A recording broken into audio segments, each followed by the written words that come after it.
Wii y Pepe Panda presentan Los Lee Bros, el podcast.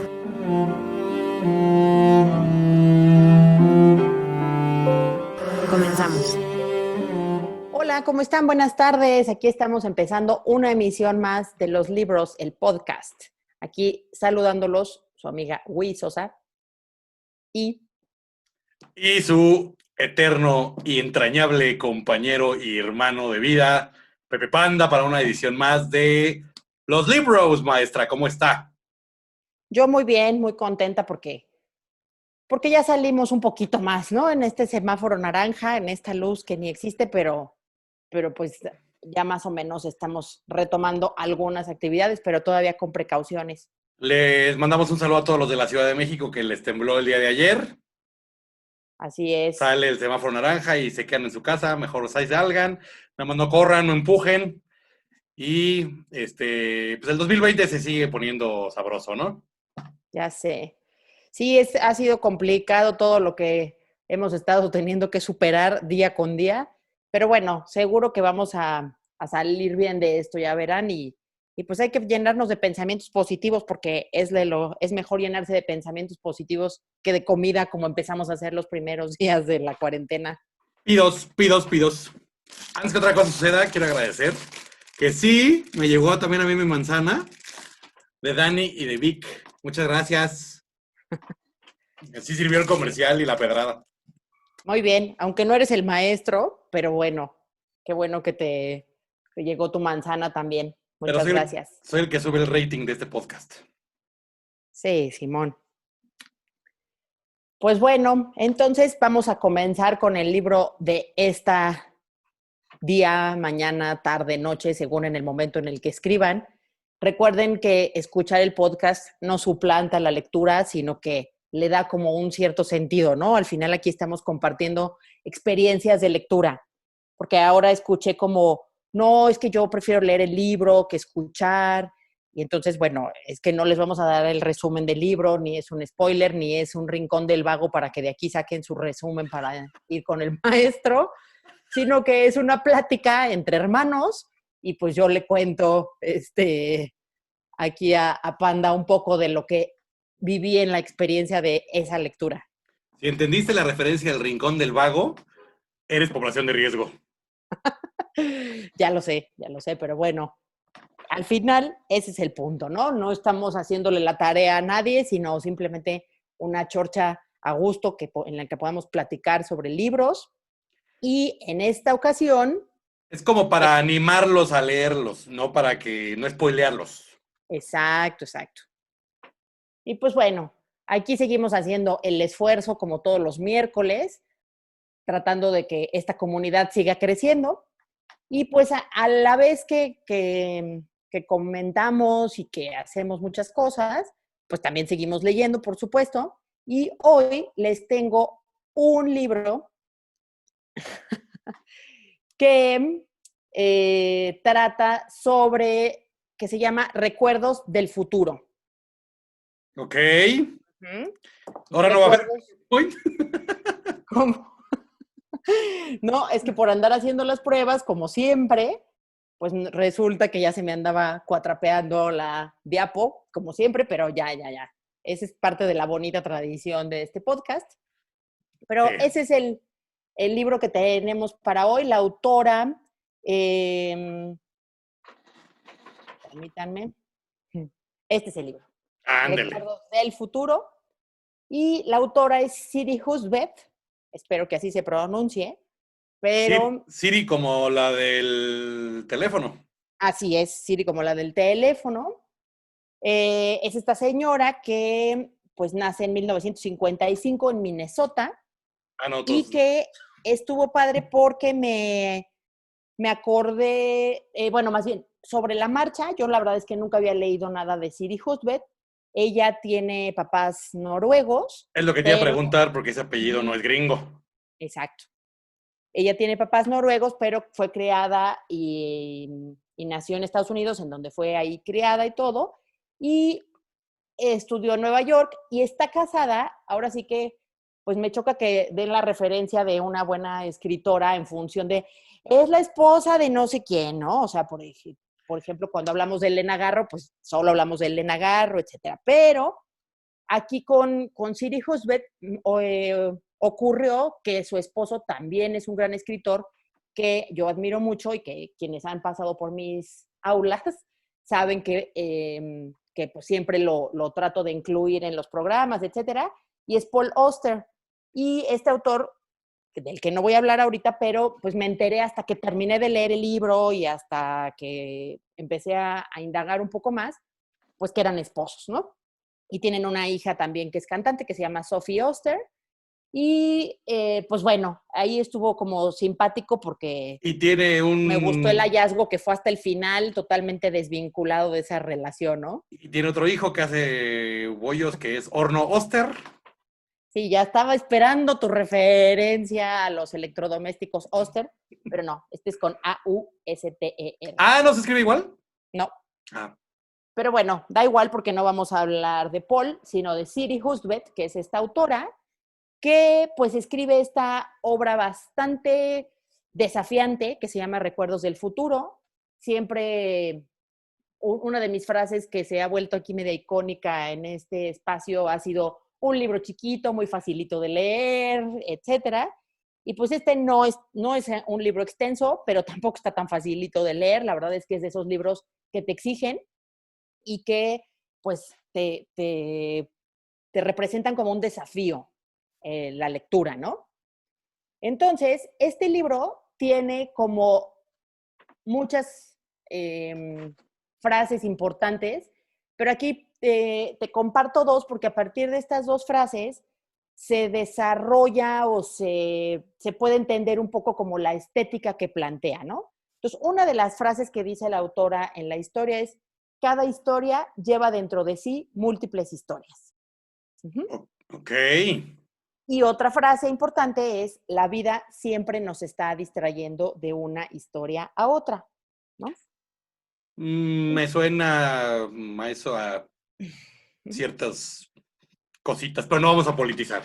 Exacto, no vamos a politizar, pero al final, pues el tema de las cajas chinas y de hacer andar la maquinaria de una historia con otra y otra, pues al final eso se proviene de la literatura y proviene de la vida misma, ¿no? Porque al final, pues así asociamos una historia y tú te acuerdas de o sea, tú vas a ir a comprar pan, pero a la hora que vas te acuerdas que ese día había sido a la panadería con fulanita y esa fulanita te debe una lana y entonces tienes que ir y pues así vas pasando, distrayéndote de una historia a otra, ¿no? Ese es como el ritmo asociativo de nuestra mente.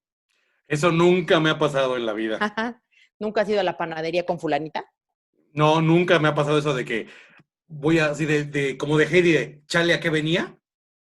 No, no, eso jamás. Tú tan concentrado siempre, Eso cero te, disperso. eso te pasa hasta cuando quieres ver la hora en el teléfono y o sea, haces todo menos ver qué hora es el del teléfono. Exactamente. Por eso hay que tener reloj, porque el teléfono es súper distractor para solo consultar la hora. Ujú.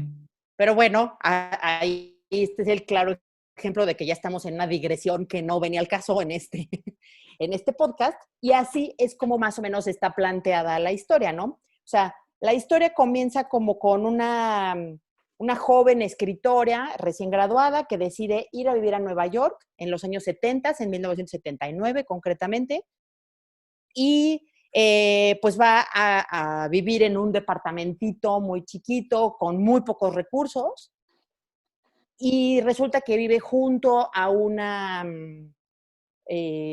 junto a una señora que está repitiendo como cosas que de pronto nos parecen incoherencias, que está diciendo, habla de un Ted y de Ted Junior y de su hija. Y pues esta escritora pues se trata de escuchar desde el departamento de al lado, ¿no? Entonces, esa es una primera historia de donde se desprenden dos, digamos, porque entonces vamos como conociendo a la escritora que proviene de Minnesota, ¿no? Y que conforme avanza la historia le van a llamar Hola Minnesota, o sea, ese apodo se lo gana por su lugar de origen. ¿Qué pasó, Minnesota? Así es. Saludos a Minnesota. Tal cual a Minnesota. Y pues ella, entonces vamos como siguiendo esta línea, por una parte de ella, escritora joven en los 70s, y lo que va descubriendo de la historia de Lucy Bright, que es su vecina, y de quien va tratando pues de desentrañar de algún modo qué es lo que sucedió con ella, por qué grita esas cosas, qué le ocurre, ¿no? Y entonces, esa es como una primera línea, o sea, dos primeras líneas argumentales que se desenvuelven ahí, pero a la vez también está presente una historia que ella está desarrollando, porque pues como es escritora, tiene que estar como escribiendo y ella en realidad va a Nueva York en busca de su héroe para su novela y entonces empieza a trabajar con la historia de dos adolescentes que son Ian e Isadora, que también vamos siguiendo esa historia, ¿no? La historia de lo que ella está creando, está escribiendo. Ok. Y lo que detona pues este libro, esta conjunción de todo, es que además encuentra un libro, un cuaderno MIF, ¿no? Que fungía como su diario y en donde ella escribe todo lo que le iba sucediendo. Pero ese cuaderno ya lo encuentra siendo una escritora adulta, ¿no? O sea, en este año 2018 me parece que es cuando ella lo encuentra esto.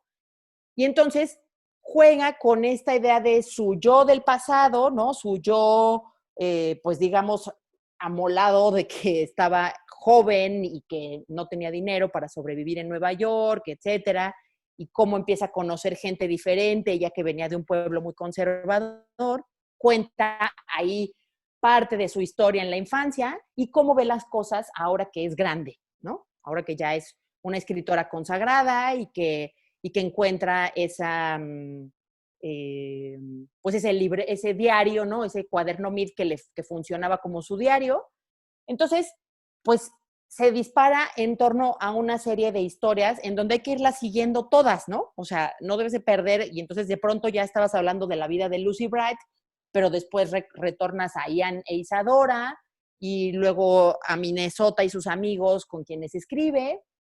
En fin, la verdad es que la cuestión está como muy variada y pues sobre la marcha vamos encontrando que hay como muchos guiños en torno a historias, ¿no? Por ejemplo, los papás de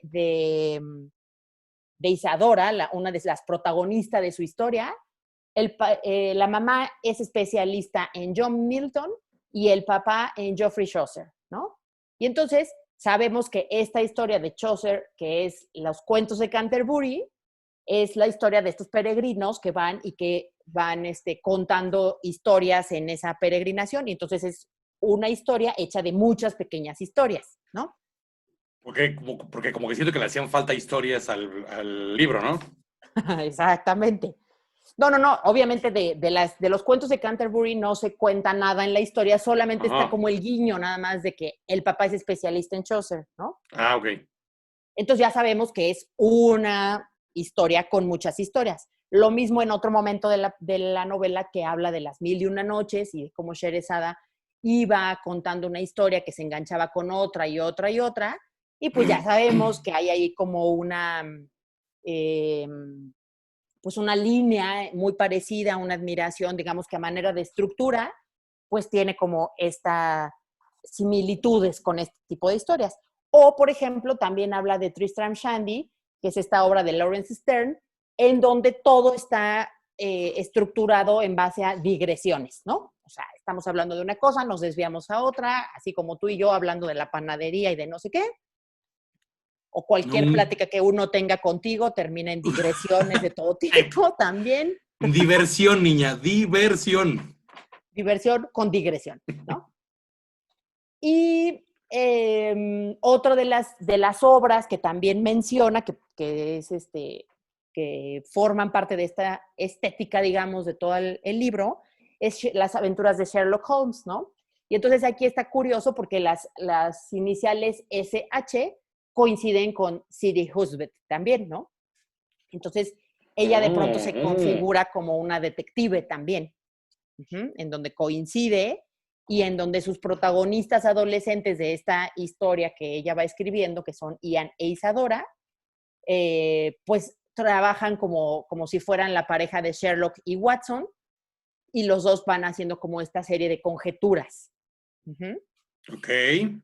Entonces, pues bueno, la verdad es que la novela, pues como verás, tiene mucha tela de dónde cortar, muchos elementos para, pues hacia dónde hacerse, hacia dónde estudiar. Entonces, la verdad es que cuesta trabajo porque hay que ir como retomando todas las historias, hay que estar concentrados porque pues cuando hay tanto desvío, pues cuesta trabajo regresar al punto en donde estábamos, ¿no?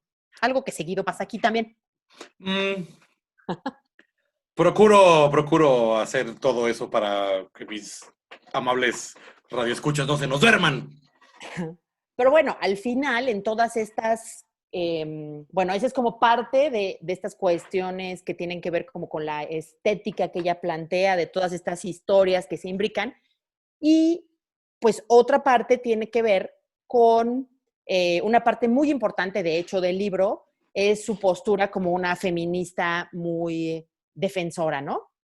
En donde, pues yo creo que a mucha gente de mi edad o más les ha pasado o sea, jovencitas, ni te rías, les ha pasado como esta sensación de esas cosas que de pronto soportaste cuando eras joven o que tuviste que vivir porque pues así nos habían educado y que ahora dices, es que si ahora me dijeran ese comentario, pues le diría, bueno, todo un speech de toda de mi ronco pecho, ¿no? Quizá eso te cuesta trabajo entenderlo, pero bueno, quienes crecimos con estos maestros que decían cosas como, usted sí estudie porque usted no se va a casar, o tú no te preocupes, tú no estudies, piensen, las mujeres sí también pueden hacerlo, o sea, ese tipo de tonterías que parecía que eran muy graciosas y que bueno, eso podríamos dejarlo del lado de la broma, pero además había como otro tipo de elementos que no hemos terminado y que tienen que ver pues como con acoso, con esta imposibilidad de decir que no, porque pues así estaban marcados los roles, ¿no? Entonces, esta línea feminista que ella trabaja también está muy interesante porque pues ella cuando es joven recuerda un episodio en donde un tipejo la acompaña de una fiesta y cuando llegan o sea, ella ya como que ya se quería salir de la fiesta, pero él le dice, no, si llegas conmigo, te regresas conmigo, ¿no? Entonces ella, pues claro, hace como este contraste de decir, no sé por qué en ese momento accedí a eso, ¿no? O sea, ahorita alguien me dice eso y le diría, bueno, pues yo me voy a la hora que yo quiera y no tiene nada que ver. Además lo acababa de conocer, ni siquiera era su papá, ni su hermano mayor, ni nada, ¿no? Pero bueno, dice ya, fui siguiendo sus instrucciones intimidatorias y pues de pronto cuando llega a su casa, pues la avienta y como ella le dice que pues no, que obviamente no quiere nada con él le dice, no, claro que sí, o sea, si ya te traje hasta aquí, o sea, esto es hasta sus últimas consecuencias, ¿no?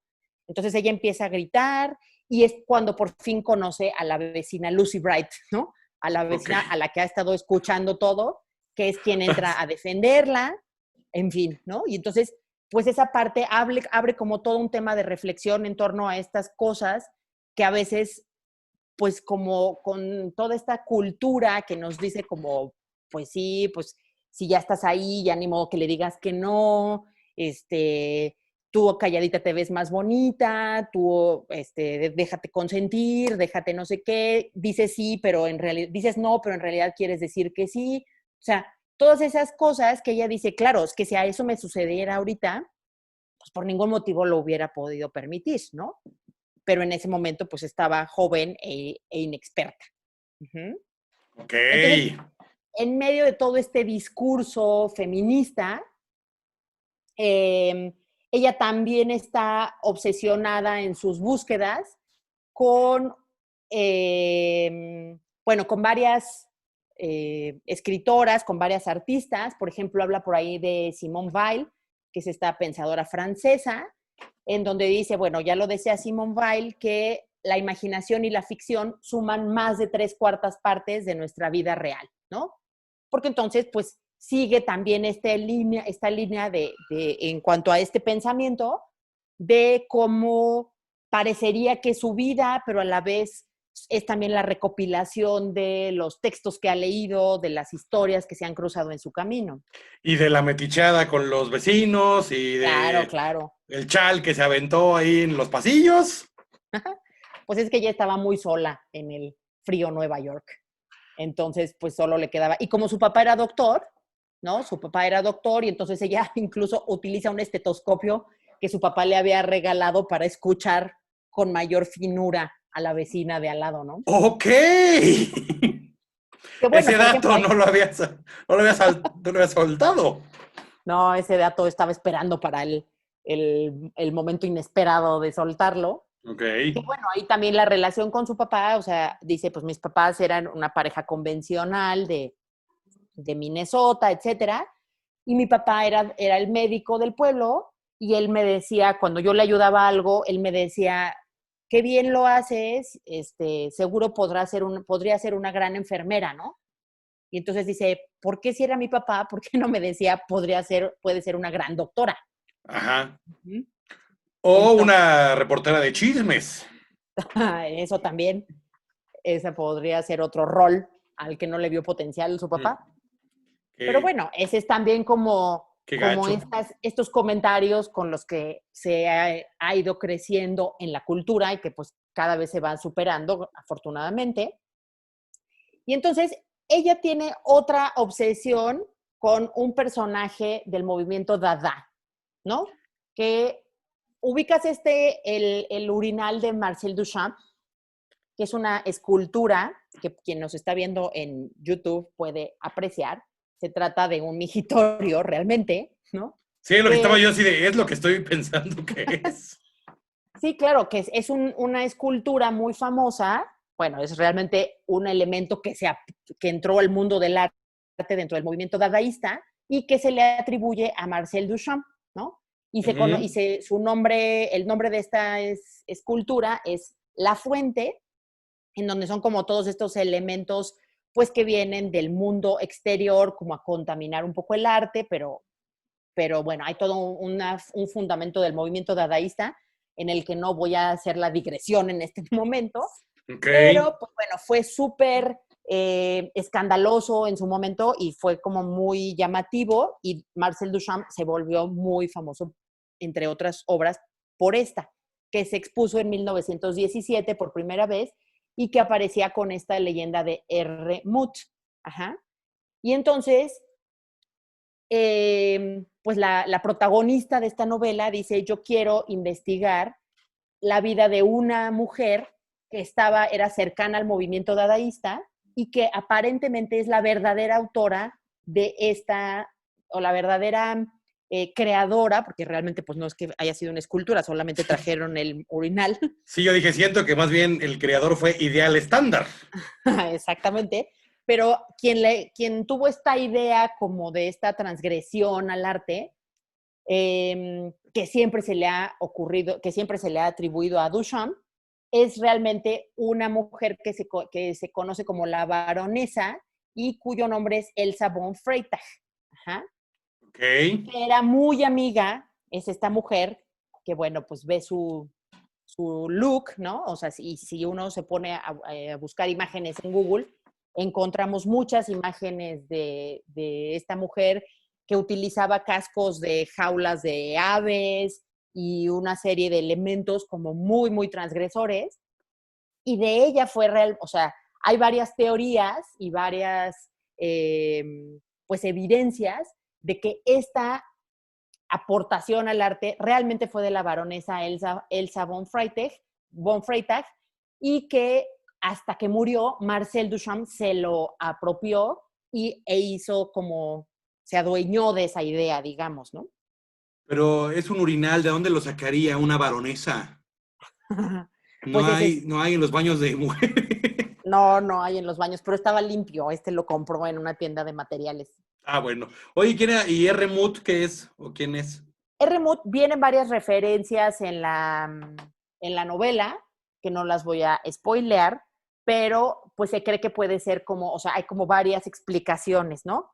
de un nombre que pudo dar la baronesa con referencia a un lugar, con referencia a otro personaje, ¿no?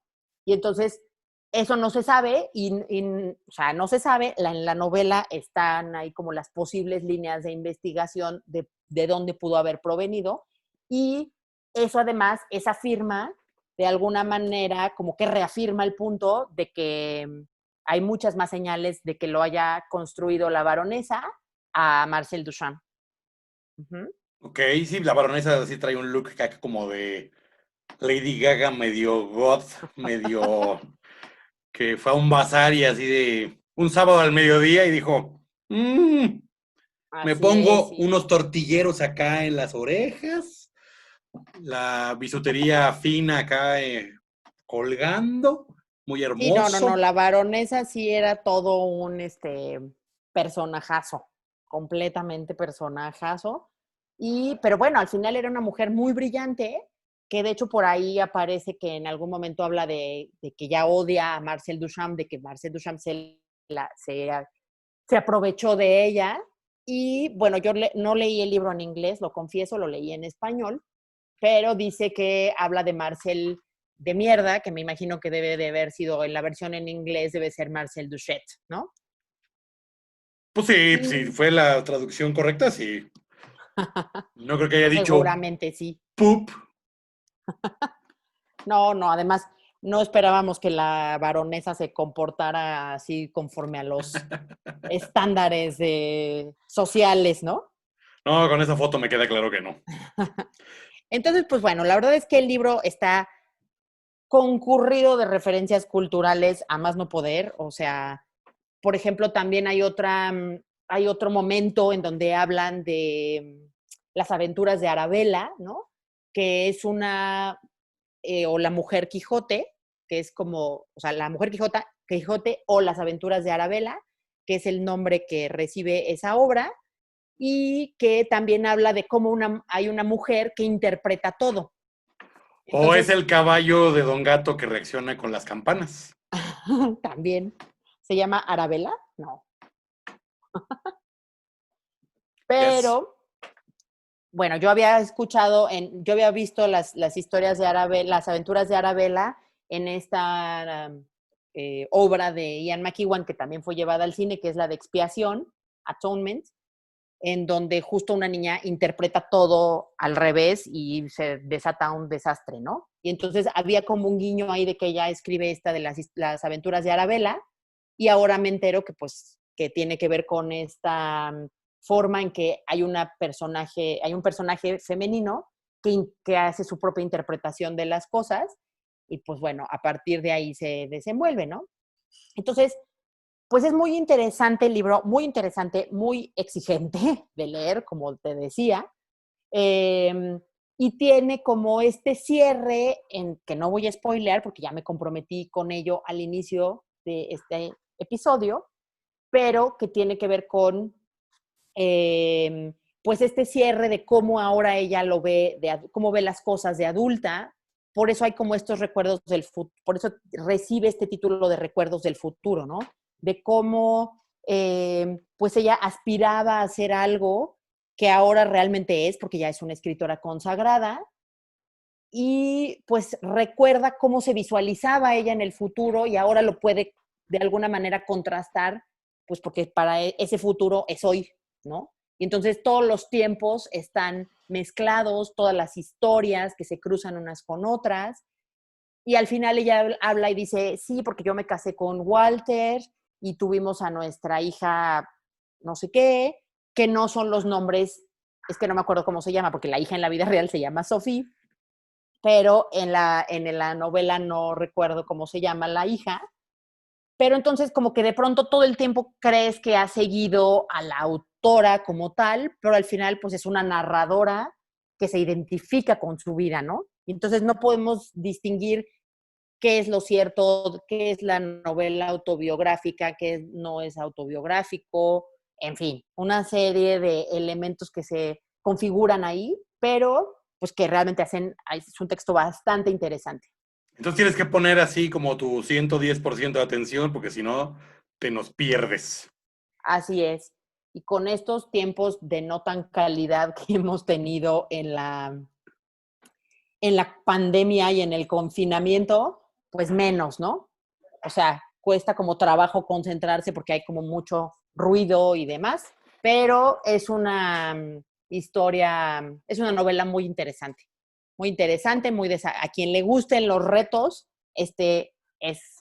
lo representa. Vuélvela a enseñar, maestra. Sí, con gusto. Siri Husbeth, Recuerdos del Futuro.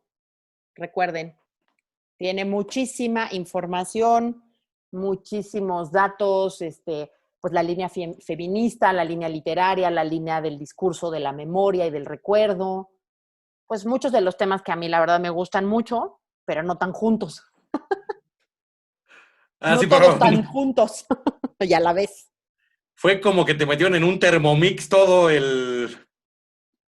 los temas que te gustan y salió el libro, ¿no? Así es, algo así. Pero bueno, pues espero hayas disfrutado mi speech de hoy. Sí, porque ahora sí ni me dejaste hablar. No, me sentí gozada de que ni hubo momentos para las interrupciones. Estaba como niño en la cuerda, así de ahorita me meto. Y no, y así. Así es. Así que se la debo a todos mis fans. Sí, a tus fans. A tus fans, no fans. ¿Pero tienes saluditos, maestra? Sí, tenemos saluditos nuevamente para Marcelita Valdés, que nos escucha, Marce Villalobos, que nos promueve muy temprano en la mañana, Berta Cermeño, Rocío Ayala, Mili García, que son de nuestras escuchas más fieles. Y también se me olvidó mencionar la semana pasada a alguien que suele hacer bitácoras de viaje, ya que hablábamos de bitácoras de viaje la semana pasada, que es Susi Galán, a la que también le mando un abrazo y un beso, igual al Pete. Y pues bueno. Saludos al Prezi. Más por el momento, ¿tú tienes a alguien a quien felicitar o saludar? No, a nadie por el momento. Yo nomás les recuerdo que a mí me pueden escuchar también todos los martes por Colectiví con Entre Tornillos. En una línea un poco menos cultural, aclara al público, por favor. Ajá, y aparte yo ahí sí hablo un poquito más. Así es, pues escúchenos por favor en Spotify, en Apple Podcast, pueden vernos también en YouTube, en donde sea que les permita, pues denos varias estrellitas, ¿no? Las que ustedes consideran y recomiéndenos porque pues aquí le echamos ganitas, pero lo importante es llegar a la mayor cantidad de gente posible, ¿no? A mí me pueden seguir en mis redes, en Instagram como @libropensadora. Y pues ahí estaré como compartiendo los libros y los comentarios de lo que se puede ver aquí. Y también les recuerdo, por favor, encarecidamente, que se suscriban al canal de Colectiví. Al canal de Colectiví. Nada más dale la campanita, le dan suscribirse y ya. Es todo lo que necesitamos de ustedes, muchachos. Así es. Y pues bueno, creo que por hoy eso sería todo. Sigan disfrutando la programación de Colectiví y pues les mandamos un beso y un abrazo con la sana distancia. Nos escuchamos la próxima semana si es que el apocalipsis nos lo permite. Así es. Bye, bye. Bye, bye.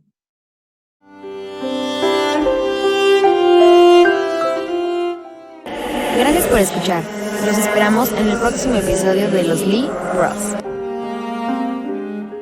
Por Colectiví.